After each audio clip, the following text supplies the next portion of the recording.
तो सबसे पहले देखते हैं कि 10th के बाद होता क्या है। नॉर्मली इसको प्राइमरी स्टेज बोला जाता है, घर वाले भी बोलते हैं कि पहला सीढ़ी है, क्रॉस कर लो, उसके बाद ज़िंदगी आसान है। यहाँ से ज़िंदगी टफ होना शुरू होता है।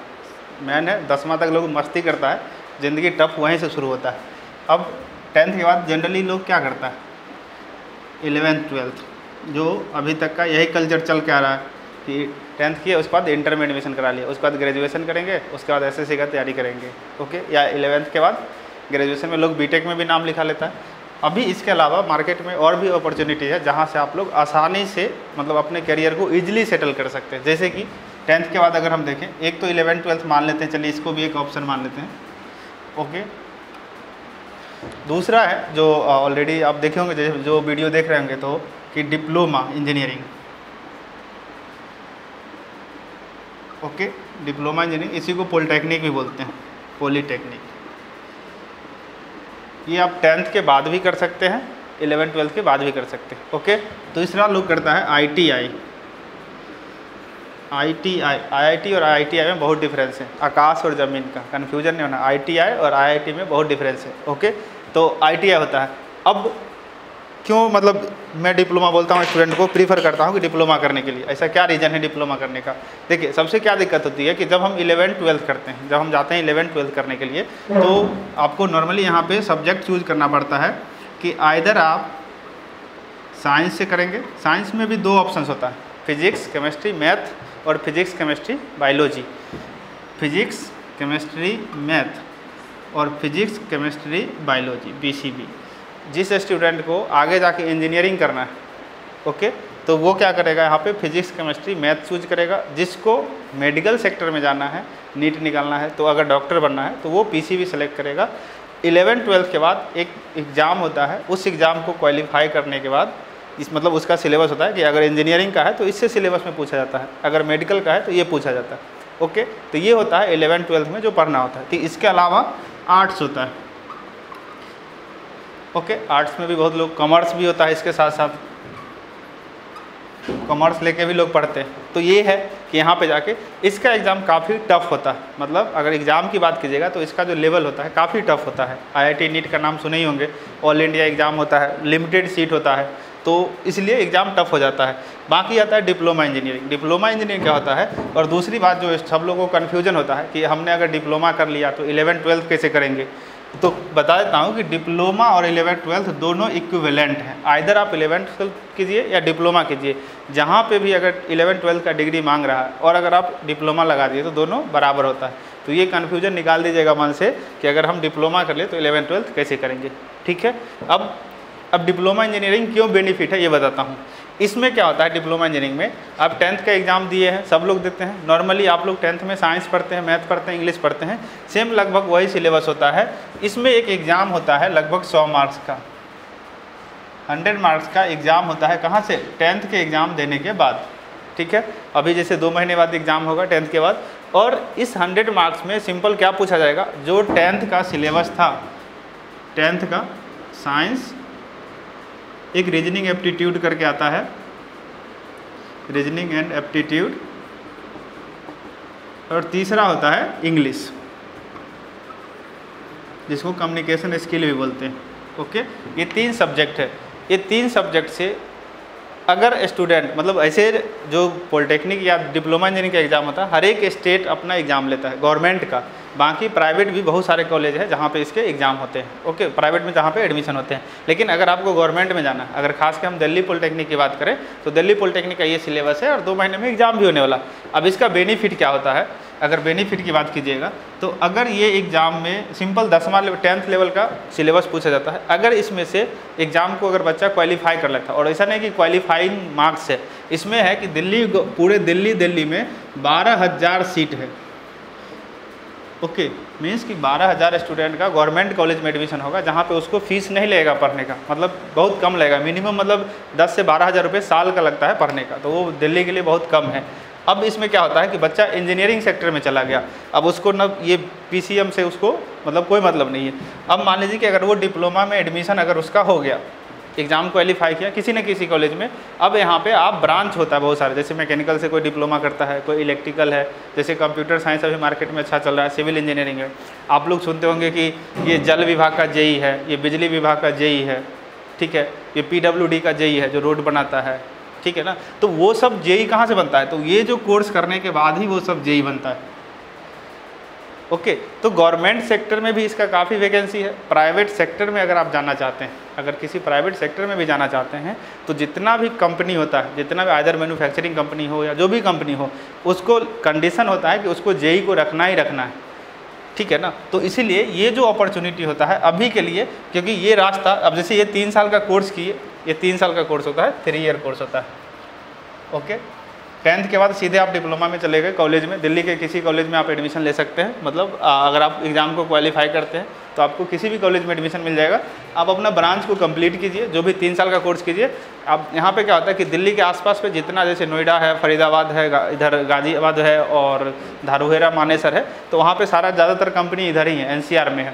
वो सारा कंपनी आती है कॉलेज में प्लेसमेंट करने के लिए, स्टूडेंट को सीधे कॉलेज से 3rd ईयर में उठा के ले जाती है। ओके, जो भी पैकेज होता है, किसी का 40,000 है, किसी का 50,000, तो उसका कॉलेज से ही प्लेसमेंट हो जाता है। ओके, बस क्या होना चाहिए कि जो बच्चा एग्ज़ाम क्वालिफाई के कॉलेज में गया है, वो जो सब्जेक्ट पढ़ना है वो सब्जेक्ट को बस अच्छे से पढ़ ले।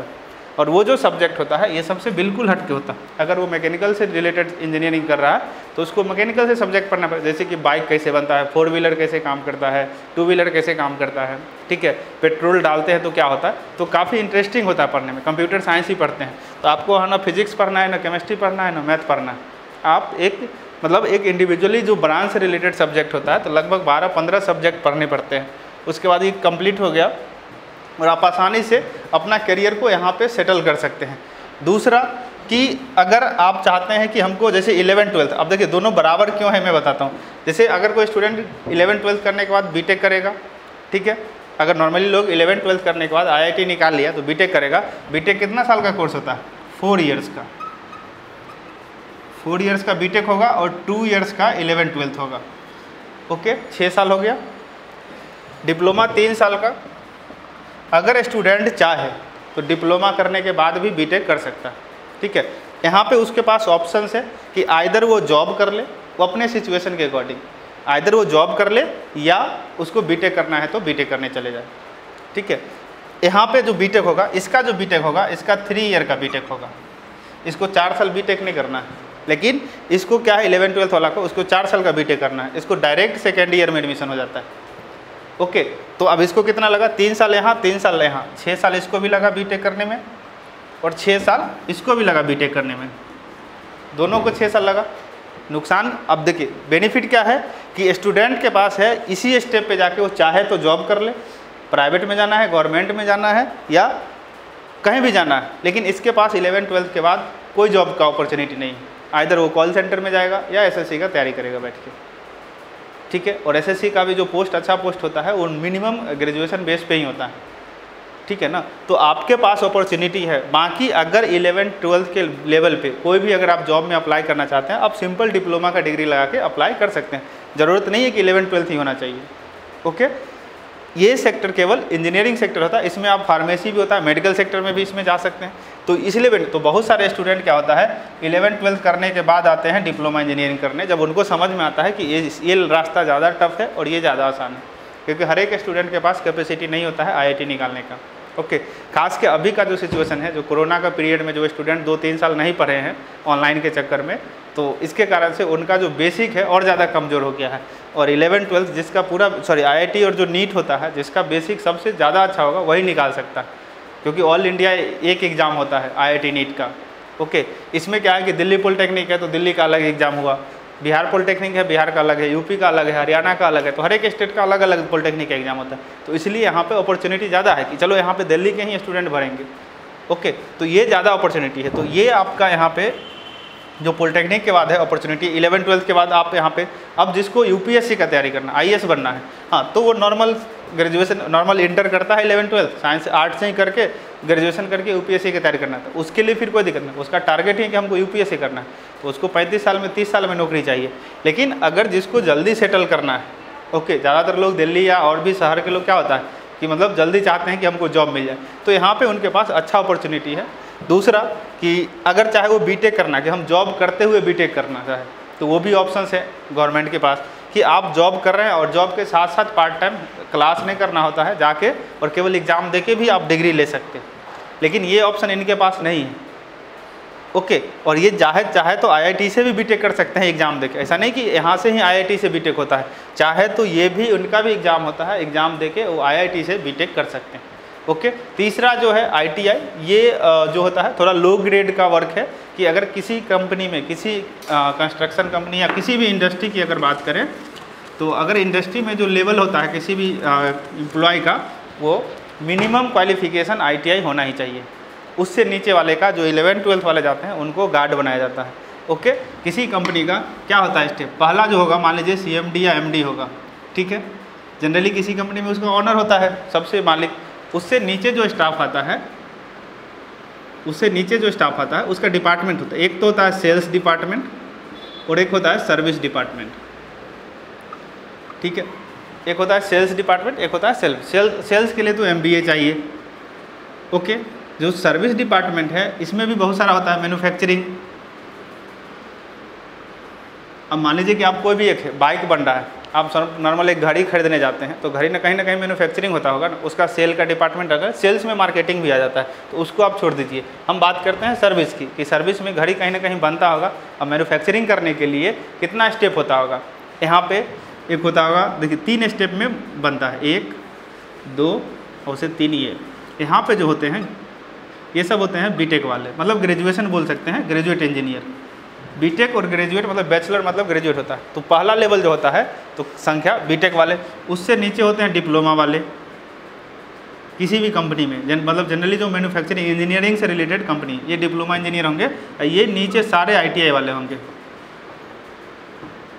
ओके, तो कंपनी में जो सबसे नीचे स्टाफ है जिसको फिजिकल वर्क करना पड़ता है, ओके, वो मिनिमम उसका क्वालिफिकेशन आईटीआई चाहिए। टेक्निकल स्टाफ के बिना किसी भी कंपनी में जॉब नहीं होता, मतलब उसका टेक्निकल क्वालिफिकेशन होना ही चाहिए। ओके, क्योंकि वहाँ पे मतलब हथौड़ी को इंग्लिश में क्या बोलते हैं वो भी पता होना चाहिए, कि उसको हैमर बोलते हैं, रिंच नहीं बोलना है, वहाँ स्पेनर बोलना है, तो उसको टेक्निकल थोड़ा सा समझ में आना चाहिए कि टेक्निकल क्या होता है। तो इसीलिए उसका टेक्निकल स्टाफ को ही हायर किया जाता है। तो किसी भी कंपनी में अगर देखिएगा तो जनरली क्या होता है कि आप डिप्लोमा से बीटेक, अगर आप डिप्लोमा इंजीनियर मतलब आपको वहाँ पे फिजिकल वर्क नहीं करना है, आपको क्या करना है, आपके अंदर 10-15 आईटीआई वाले रहेंगे, उनसे काम करवाना है। ठीक है, आपसे कौन काम करवाएगा, तो बीटेक वाला। ठीक है, तो एक बीटेक वाला के अंदर आपके लगभग 10-15 डिप्लोमा होंगे, उसके अंदर 40-50 एएमआई वाले, वो क्या बोलते हैं आईटीआई वाले होंगे। तो इस तरह से आपका क्या होता है, कंपनी में स्टेप होता है। आप यहाँ पे 2 साल 3 साल काम करके आइदर आप बीटेक कर लीजिए, 2 ऑप्शन है, आइदर आप बीटेक कर सकते हैं, या दूसरा है कि आपको 3 साल 4 साल के अंदर on the basis of experience आप भी इस लेवल पे जाके पहुँच सकते हैं। ठीक है, हाँ, साथ साथ बीटेक भी कर सकते हैं, या on the basis of experience आप यहाँ पे पहुँच सकते हैं बीटेक लेवल पे। आपको प्रमोशन चाहिए तो साथ साथ काम के साथ साथ पढ़ाई भी कर सकते हैं। तो ये है, तो आप आसानी से अपना करियर को सेटल कर सकते हैं इस फील्ड में। उसके अलावा अगर आपको एमबीए भी करना है, बहुत सारा क्या होता है मैन्युफैक्चरिंग कंपनी में कि जैसे अगर आपको घड़ी बेचना है या कोई भी सामान, मान लीजिए बाइक बेचना है, तो एक है कि बाइक को हमको मैन्युफैक्चरिंग का आइडिया है, अगर हमको सेल्स का भी आइडिया है तो आप बीटेक करके और डायरेक्ट आप एमबीए भी कर सकते हैं।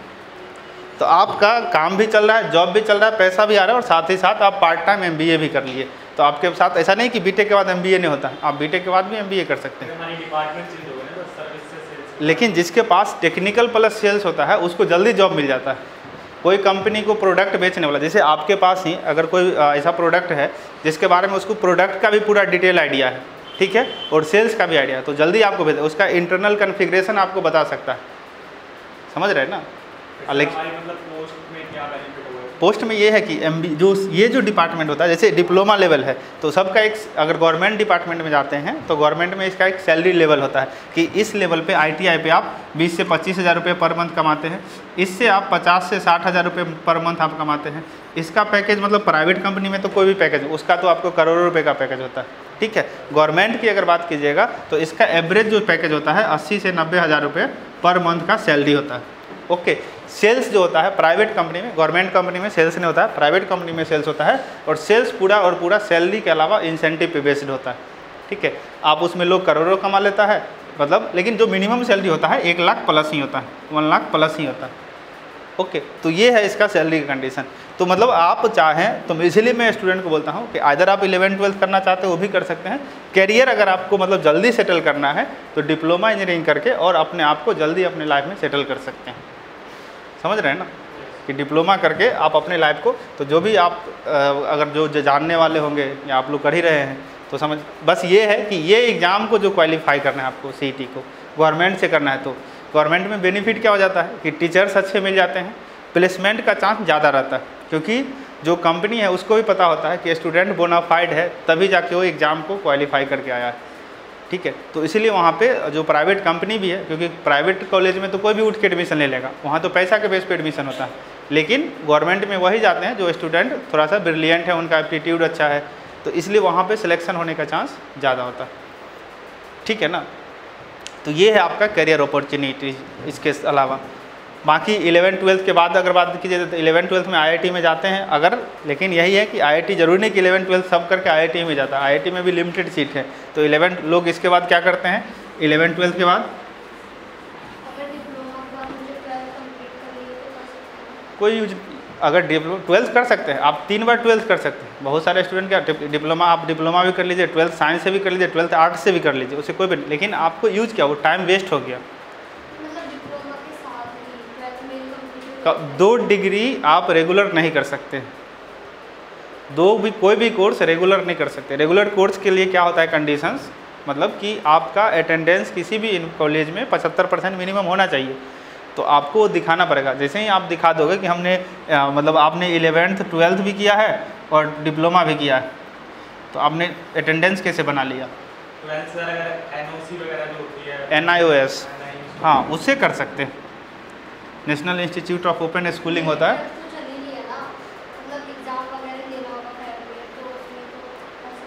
हाँ उसके जिसका चल रहा है वो कर सकता है। उसमें भी कंडीशंस है कि अगर एडमिशन, अगर आपको डिप्लोमा, जैसे डिप्लोमा में एडमिशन होते होते सितंबर-अक्टूबर हो जाएगा, ठीक है, तो उन बिटवीन आप कॉलेज से अगर परमिशन मिलता है तो कर सकते हैं। विदाउट परमिशन आप 1 महीना भी कोर्स को एक्सटेंड नहीं कर सकते हैं।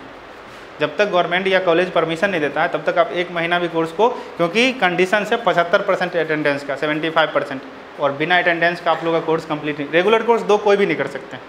आइदर आपको वहाँ एडमिशन कैंसिल कराना पड़ेगा और तब जाके आपको वहाँ से, क्योंकि जब भी आप किसी कॉलेज में एडमिशन लेते हैं तो वहाँ पे एक होता है CLC, कॉलेज लिविंग सर्टिफिकेट, तो आप वहाँ से CLC देंगे तभी जाके डिप्लोमा इंजीनियरिंग में जाओ। CLC कोई कॉलेज तब देगा जब वहाँ पे नाम आप जाके कटवाना है, मतलब नाम वहाँ से आपको कैंसिल करवाना है, तब वो कॉलेज कि ठीक है अभी ये स्कूल मेरे स्कूल का स्टूडेंट नहीं है तो वो CLC निकले, इसलिए उसका नाम है कॉलेज, या CLC मतलब होता है कॉलेज लिविंग सर्टिफिकेट, एक होता है SLC, स्कूल लिविंग सर्टिफिकेट। ठीक है, तो जनरली कॉलेज से निकलने हैं तो CLC मिलता है, स्कूल से निकलते हैं तो SLC मिलता है। डिप्लोमा में सर प्लेसमेंट के लिए 75% अटेंडेंस होनी चाहिए। डिप्लोमा प्लेसमेंट वो कॉलेज पे डिपेंड, वो तो उसका कोई दिक्कत नहीं है, पर अटेंडेंस मतलब जो गवर्नमेंट का रूल है कि 75% अटेंडेंस होना चाहिए। अब कई बार स्टूडेंट है कि 50% 60% ही अटेंडेंस किया, तो उस केस में फ़ाइन दे के अपना करवा लेता है मैनेज। तो ये तो ठीक है कि आप कॉलेज में इंटरनली मैनेज कर लिए, लेकिन आप पब्लिकली मतलब आप नहीं दिखा सकते कि हमने 2 डिग्री एक साथ किया। हाँ, 2 डिग्री आप कभी भी एक साथ नहीं कर सकते हैं, चाहे कोई भी कोर्स। हाँ आप, हाँ सितंबर-अक्टूबर लग जाएगा, तो कोई उसमें आपको दिक्कत भी नहीं होगा कुछ, आप दोनों कीजिएगा तब भी कोई दिक्कत नहीं होगा। ऐसा नहीं कि बस दोनों एक साथ कहीं दिखा नहीं सकते हैं, समझ में आया? आपको उसको हाइड रखना है, मतलब कहीं भी हम डिग्री लगा रहे हैं गवर्नमेंट में तो हम ये नहीं, आइदर हम डिप्लोमा लिखेंगे तो 11th-12th नहीं लिखेंगे और 12th लिखेंगे तो डिप्लोमा नहीं लिखेंगे, क्योंकि सेशन सेम हो जाएगा, थोड़ा भी मैच करेगा। हम नहीं दिखाएंगे मेरे पास पैसा है, हम नहीं दिखाएंगे कि मेरे पास पैसा है, तो किसी को थोड़े ना पता चल जाएगा कि मेरे पास पैसा है। समझ रहे हैं ना? हाँ, तो कर सकते हैं, करने के लिए लोग करता ही हैं। अब बहुत लोग डिग्री खरीद लेता है, तो खरीद लेता है तो इसका मतलब क्या है कि अब सेम सेशन में खरीद लिया, पैसा है उसके पास। हाँ, लेकिन ये है उसका कि वो दिखा नहीं सकता है, दोनों 2 डिग्री को एक साथ नहीं दिखा सकता है। ठीक है ना? तो ये है। अब मैं ये दिखा रहा था कि जो स्टूडेंट गवर्नमेंट जॉब का तैयारी करते हैं नॉर्मल, आप देखते होंगे कि जैसे बहुत सारे मेट्रो में ये मंत्रालय का ये सब ID कार्ड लेके घूमते हैं, वो कौन सा एग्ज़ाम क्वालिफाई करते हैं? कभी सोचे हैं कि कहाँ से वो मंत्रालय का बोर्ड लगे, मंत्रालय में नौकरी कैसे मिल जाएगा? तो वो क्या करते हैं 11th-12th में एडमिशन लगाए, आइदर वो साइंस नॉर्मल साइंस से या आर्ट से, मतलब जो भी हो, साइंस से या आर्ट से, मतलब साइंस कोई ज़रूरी नहीं, कंपलसरी नहीं है। आर्ट से क्या करते हैं, मतलब बीटेक सॉरी आर्ट 11 साइंस किया, उसके बाद उसने क्या किया, ग्रेजुएशन कर लिया, नॉर्मल ग्रेजुएशन, ठीक है, नॉर्मल ग्रेजुएशन जो 4 साल का होता है कर लिया, और उसके बाद वो तैयारी करने लगता है एसएससी का, स्टाफ सिलेक्शन कमीशन। आप डिप्लोमा करने के बाद भी एसएससी का एग्ज़ाम होता है, लेकिन चूँकि ये इंजीनियर है तो इसीलिए इसका एग्ज़ाम का नाम होता है एसएससी जेई। समझ में आया? जो यही जो एग्ज़ाम होता है, तो चूँकि ये इंजीनियर है, जूनियर इंजीनियर है, तो इसीलिए इसका एग्ज़ाम का नाम हो जाता है एसएससी जेई, जूनियर इंजीनियरिंग। ये जो एग्ज़ाम होता है नॉर्मल एसएससी होता है, क्योंकि इसके पास टेक्निकल डिग्री नहीं है, ठीक है। अब ये एग्ज़ाम के क्वालिफिकेशन के बेस पे किसी को, कोई मंत्री का जो पीए भी होता है ना, किसी भी मंत्री का, वो इसी एग्ज़ाम को क्वालिफाई करके जाता है। तो सर ये जो एसएससी जेई आ गया, ये मतलब गवर्नमेंट सेक्टर है, हाँ, टेक्निक सेंट्रल गवर्नमेंट का जॉब है, केंद्रीय सरकार का, मतलब केंद्र सरकार का जॉब है। बाकी इसके अलावा भी स्टेट भी इसका वैकेंसी निकालता है। अगर आप मतलब नॉर्मली कि स्टेट में भी एसएससी होता है, बिहार एसएससी है, यूपी एसएससी है, हर एक स्टेट का अपना एक मतलब बॉडी होता है ना, जो उस स्टेट को रेगुलेट करता है, तो उसमें भी स्टेट एग्ज़ाम होता है। लेकिन उसके लिए क्या है, इसमें जो आपको पढ़ना पड़ेगा, खतरनाक हिस्ट्री, पूरा इंडिया हिस्ट्री, इतिहास, भूगोल, मतलब जिसको history, geography, polity, economics, math, reasoning, English, सब खतरनाक होना चाहिए, तब जाके उसमें सिलेक्शन होता है। और पूरा डिपेंडेंट क्या है इस पर, वैकेंसी के ऊपर, कि गवर्नमेंट वैकेंसी निकालेगी, उसमें भी सारे स्टूडेंट बैठेंगे। और आजकल तो क्वेश्चंस भी आउट हो रहा है, सब पैसा दे के पीछे से सेटिंग भी कर रहा है। क्या हर एक क्वेश्चंस देखिए आउट हो रहा है। अभी बिहार का क्वेश्चंस बीपीएससी, इसके अलावा जो होता है, जैसे जो डीएसपी बनता है, डीएसपी बनना, बीडीओ बनना, ब्लॉक डेवलपमेंट ऑफिसर, नाम सुने हैं? तो ये सब जो बनता है इसके अलावा, लेकिन इसके लिए क्या पढ़ना पड़ता है, हिस्ट्री, ज्योग्राफी, पॉलिटी, इकोनॉमिक्स। इसमें अगर खूब इंटरेस्ट है कि हम पूरा भारत का इतिहास याद कर लेंगे, पूरा भारत का भूगोल याद कर लेंगे, ठीक है, आइए बैठिए। तो अगर इंटरेस्ट है उस फील्ड में तो आप उसमें जा सकते हैं, ठीक है। कैरियर मतलब आपका ऐसा नहीं कि कैरियर डिप्लोमा ही है, ये सारे में कैरियर है, डिपेंड करता है कि आपका इंटरेस्ट किस फील्ड में। और कोई मन में जॉब हो जो पूछना हो कि इस जॉब में कैसे जाते हैं, या कुछ ऐसा देखे हो, पूछिए, मैं बताता हूँ। रॉ में यूपीएससी क्वालिफाई करने के बाद, रॉ के लिए क्या होता है कि वो भी ग्रेजुएशन का एग्ज़ाम होता है, और ग्रेजुएशन के एग्ज़ाम के बाद जो लोग यूपीएससी का तैयारी करते हैं, यूपीएससी, ठीक है, यूनियन पब्लिक सर्विस कमीशन, इसको हम लोग बोलते हैं आईएएस, इंडियन। थर्ड एग्जाम मतलब थर्ड ईयर के एग्जाम क्लियर करने के टाइम पे भी दे सकते हैं क्या? थर्ड ईयर के एग्जाम देने के बाद, हाँ, बहुत सारा एग्जाम अपियरिंग में होता है, उसको अपियरिंग बोलते हैं। जो फाइनल ईयर के एग्जाम में, उसके जब हम फाइनल ईयर में ही हैं और फॉर्म निकल गया तो उसको अपियरिंग वाला एग्जाम बोलते हैं। तो आप अपियरिंग में बहुत सारा एग्जाम, वहाँ पे लिखा होता है कंडीशन कि अपियरिंग कैंडिडेट कैन अप्लाई। और एसडीएम जो होते हैं सारे एग्जाम, हाँ, सारे यूपीएससी के थ्रू बनते हैं, क्राइम ब्रांच सारा इसके थ्रू।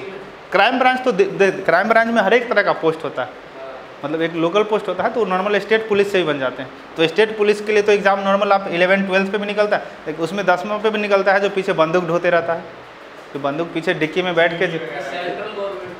क्या सेंट्रल गवर्नमेंट के लिए आपको या तो एसएससी क्वालिफाई करना पड़ेगा या यूपीएससी क्वालिफाई करना पड़ेगा, मतलब जो एसएससी के थ्रू ही सेंट्रल गवर्नमेंट में जॉब होगा या यूपीएससी के थ्रू होता है। बाकी अलग अलग वैकेंसी और भी निकलते रहते हैं। अब जैसे कोई साइंटिस्ट बनना है, अगर किसी को साइंटिस्ट बनना है तो साइंटिस्ट के लिए मिनिमम है कि आपको टेक्निकल होना ही पड़ेगा। साइंटिस्ट के लिए आप इससे भी जा सकते हैं डिप्लोमा से, जैसे बार्क का नाम सुने होंगे, भाभा एटॉमिक रिसर्च सेंटर, ठीक है, डीआरडीओ, ये सब जो रिसर्च सेंटर है, ये सब रिसर्च सेंटर में डायरेक्ट डिप्लोमा इंजीनियरिंग के बाद उसका एक एंट्रेंस एग्जाम होता है। जो आपने सिलेबस पढ़ा था कॉलेज में, जो भी 10-12 सब्जेक्ट आपने पढ़ा था, उसी सब्जेक्ट के सिलेबस से आपको वहाँ क्वेश्चंस पूछे जाते हैं एग्जाम में।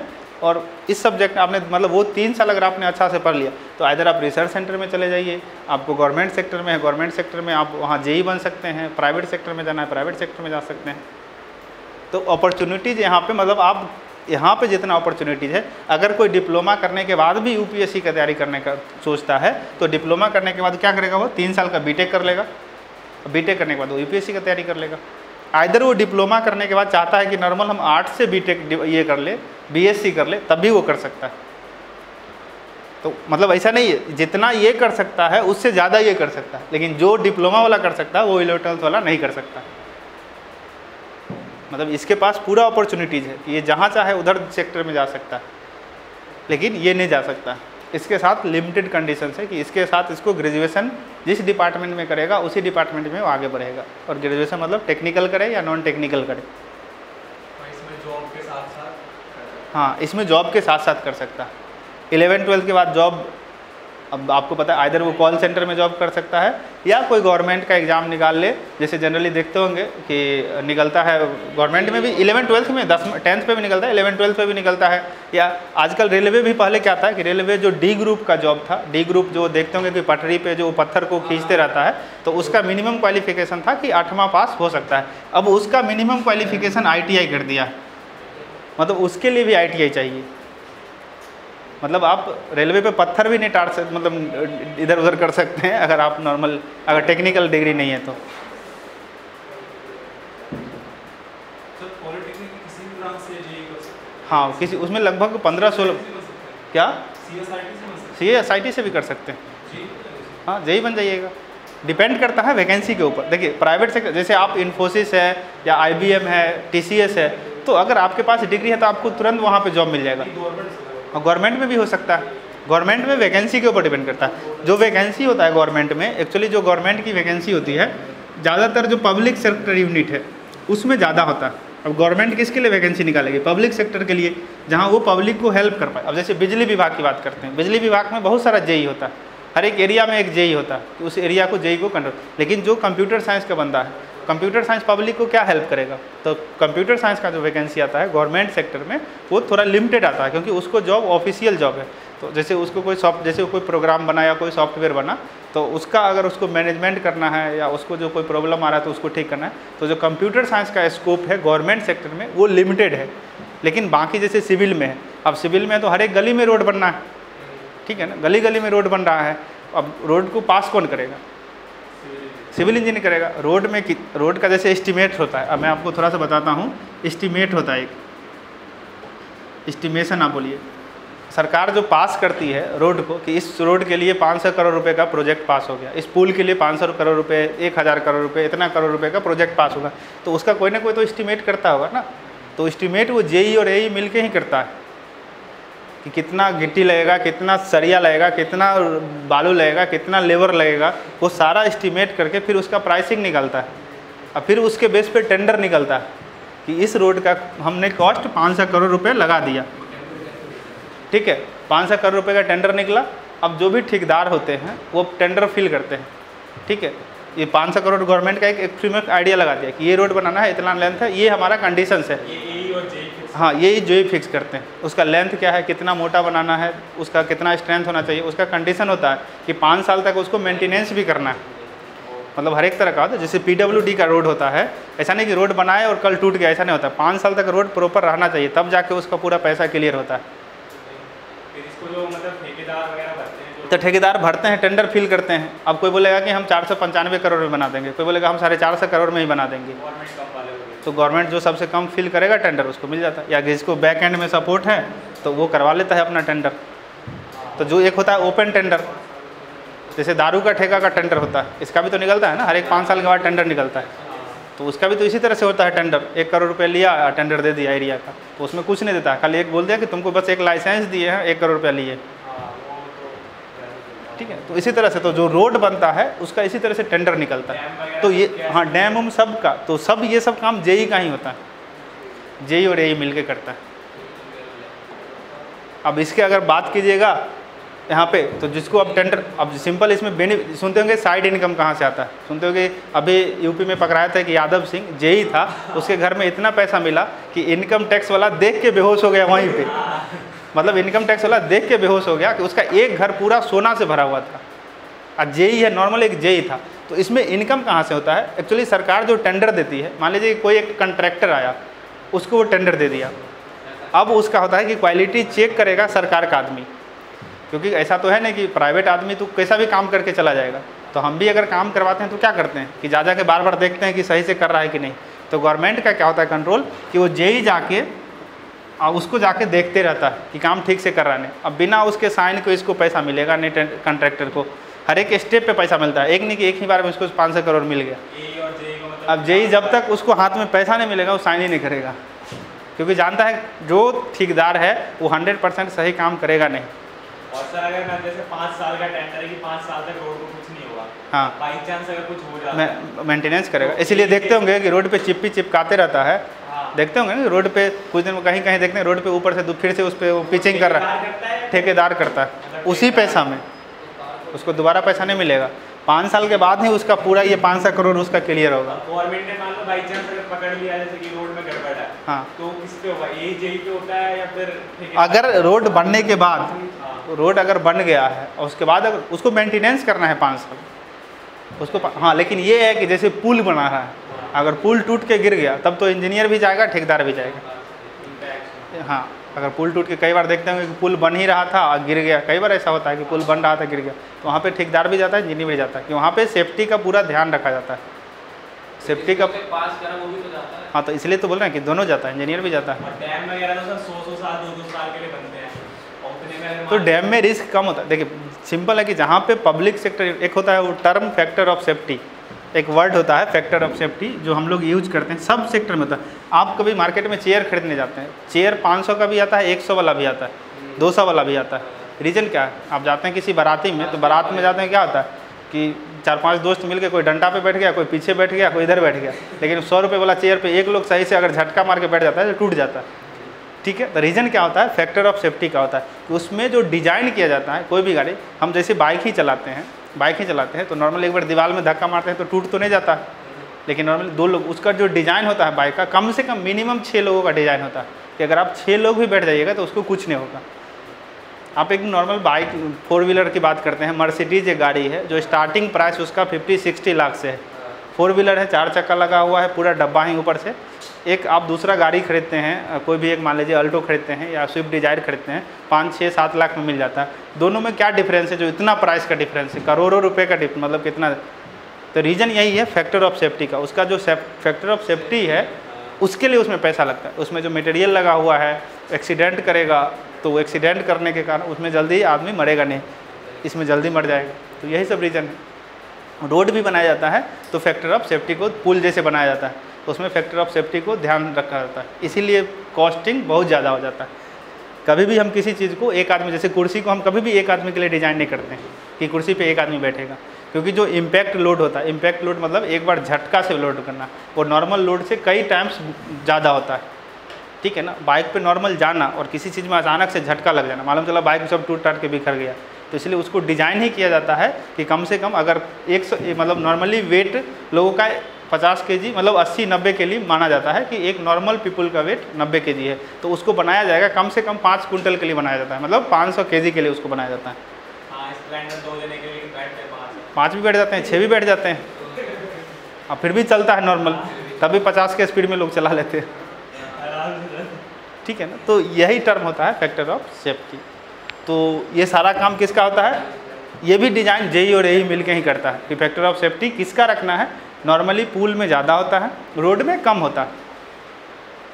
ओवरब्रिज जितना भी बनता है जहाँ पे, तो उस समय फैक्टर ऑफ सेफ्टी को ज़्यादा ध्यान रखा जाता है। और केवल रोड की ही नहीं बात होती है, क्या यहाँ पे भी फैक्टर ऑफ सेफ्टी है। ठीक है, बिजली भी जो इलेक्ट्रिसिटी है वहाँ पे भी फैक्टर ऑफ सेफ्टी को ध्यान में रखा जाता है। सर और मान लो जैसे इसका हमने 3 साल का है ना, 3 साल का डिप्लोमा कर लिया, तो इसके बाद हमारी जो जॉब वगैरह लगती है वो मिनिमम क्या सैलरी पैकेज वगैरह? 40+। स्टार्टिंग है वो, उसके अलावा तो आपके एक्सपीरियंस बेसिस पे आपका सैलरी इंक्रीमेंट होते रहेगा। मतलब 40 तो मिलेगा, 40 मिलेगा ही मिलेगा। तो गवर्नमेंट में जाते हैं तो 60 से स्टार्टिंग होगा, अगर गवर्नमेंट में जाते हैं तो। हाँ, प्राइवेट में 40, 25, 30 मतलब वो डिपेंड करता है कि आपका, वो सारा एक कंपनी पे भी डिपेंड करता है। जैसे टाटा है, इंडिया को तो टाटा, रिलायंस, यही 2-3, टाटा पूरा इंडस्ट्री वो है, मतलब मैन्युफैक्चरिंग कंपनी है। अब टाटा में सारा जेई ही जाता है, जो डिप्लोमा करता है वही सारा उसमें जाता है टाटा में। अब वो क्या है कि टाटा जाती है कॉलेज में एक प्लेसमेंट के लिए, वहाँ पे गई, बच्चों को एक टेस्ट लिया और टेस्ट लेके इंटरव्यू लिया, अगर इंटरव्यू में पास कर गया वहीं पे उसको ऑफर लेटर बना के दिया, उसको बुला लिया। तो ऐसा कोई लंबा प्रोसेस नहीं। डिप्लोमा करते हैं उनमें से सारे बच्चों का हो जाता है। सिंपल है कि वो जो 3 साल जो अच्छा से पढ़ लिया, मतलब 3 साल में लगभग 10-12 सब्जेक्ट है, जो अगर अच्छा से पढ़ लिया उसको एकदम 100% है, होना ही होना है। मतलब 3 साल जिसने क्लियर कर लिया। और इसमें मतलब फेल होने के बाद फिर क्या होता है? इसमें फेल नहीं होता। इसमें क्या होता है कि अगर आपका कोई पेपर बैक हो गया, मतलब जनरली क्या होता है, जैसे 10th इंटर में क्या है कि एक बार फेल किए तो आपको 1 साल बर्बाद फिर से आपको सारा पेपर देना पड़ेगा। इसमें पेपर बैक होता है, जो पेपर में बैक लग गया, जैसे मान लीजिए कि पहला इसमें सेमेस्टर वाइज होता है, 3 साल मतलब 3 दूना 6 सेमेस्टर हो गया, ठीक है। तो किसी को दूसरा सेमेस्टर में एक पेपर बैक लग गया तो वो अगला सेमेस्टर में उस पेपर को दे सकता है, केवल वही पेपर जो बैक लग गया, ठीक है। तो उस तरह से वो अपना क्लियर कर लेता है। कई बार होता है कोई बीमार ही पड़ गया तो ऐसा नहीं कि वो सारा सेमेस्टर ही बैक, रिजल्ट नहीं आएगा उसका सेमेस्टर का उस समय में, जैसे ही पेपर क्लियर होगा उस सेमेस्टर का रिजल्ट आ जाएगा उसका। कंपनी प्लेसमेंट लेके आती है, कुछ परसेंटेज वगैरह का डिमांड भी रखती है? परसेंटेज मतलब उनका ये होता है, परसेंटेज होता है कि ऑल पेपर क्लियर होना चाहिए, क्लियर होना चाहिए। जब भी जनरली जो प्लेसमेंट करने आती है आइदर वो लास्ट ईयर में प्लेसमेंट के लिए तो लास्ट ईयर में उसका बाकी पहले का पेपर क्लियर होना चाहिए। अब सबका अपना अपना कंडीशन होता है, कोई मांगता है कि 60% मिनिमम परसेंटेज होना चाहिए बच्चे का, ये बाकी वो अपना एक टेस्ट लेती है, मतलब कॉलेज के मार्कशीट से उसको ज़्यादा कुछ मतलब नहीं होता है, एक कंडीशन होता है, बाकी वो एक अपना एप्टीट्यूड का टेस्ट जो CET एंट्रेंस में टेस्ट होगा लाइक उसी टाइप का टेस्ट और एक टेक्निकल इंटरव्यू लेगा। क्योंकि टेक्निकल जिस आप मान लीजिए आपने कंप्यूटर साइंस से डिप्लोमा किया है तो कंप्यूटर साइंस के बारे में आइडिया होना चाहिए ना, तो वो कंप्यूटर साइंस के बारे में 2-4 क्वेश्चन जो बेसिक क्वेश्चन है वो आपसे पूछेगा, ठीक है ना, कि क्या होता है जो भी चीज़ें हैं। आप मैकेनिकल से हैं तो मैकेनिकल के बारे में आपसे पूछेगा क्योंकि आपने उसको पढ़ा है, और अगर पढ़ा होगा तो आप जवाब दोगे।